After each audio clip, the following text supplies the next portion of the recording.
പലപ്പോഴും രാജ്യം ആര് ഭരിക്കുമെന്ന് തീരുമാനിക്കുന്നതിൽ നിർണായക പങ്കുണ്ട് ഹിന്ദി ബെൽറ്റിന്. 1984 ഇന്ദിരാഗാന്ധി വധത്തിന് ശേഷമുള്ള ആദ്യ തെരഞ്ഞെടുപ്പ്. 414 സീറ്റുകൾ നേടി കോൺഗ്രസ് രാജീവ് ഗാന്ധിയെ പ്രധാനമന്ത്രി പദത്തിലെത്തിച്ച തെരഞ്ഞെടുപ്പ്.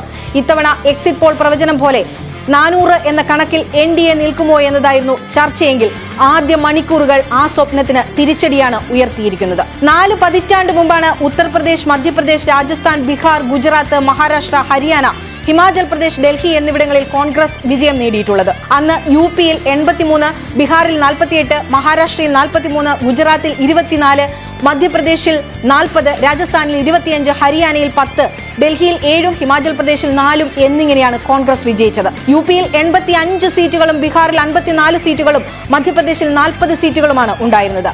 ഉത്തരാഖണ്ഡ്, ജാർഖണ്ഡ്, ഛത്തീസ്ഗഡ് എന്നിവയുടെ രൂപീകരണത്തിന് ശേഷം ഇത് 80, 40, 29 എന്നിങ്ങനെയായി സീറ്റ് നില. 1984-ൽ ഈ സംസ്ഥാനങ്ങളിൽ നിന്ന് 299 സീറ്റുകളിൽ 284 കോൺഗ്രസ് വിജയിച്ചു. അതായത് 95%. അത് പാർട്ടിയുടെ വിജയം ഉറപ്പാക്കാനും രാജീവ് ഗാന്ധിക്ക് പ്രധാനമന്ത്രി കസേരയിൽ എത്താനും മതിയായിരുന്നു. ഇത്തവണ 2014 ശേഷം ആദ്യമായി 100 സീറ്റുകളിൽ കോൺഗ്രസ് ലീഡ് ചെയ്യുന്ന കാഴ്ചയാണ് ആദ്യ മണിക്കൂറുകളിൽ കണ്ടത്.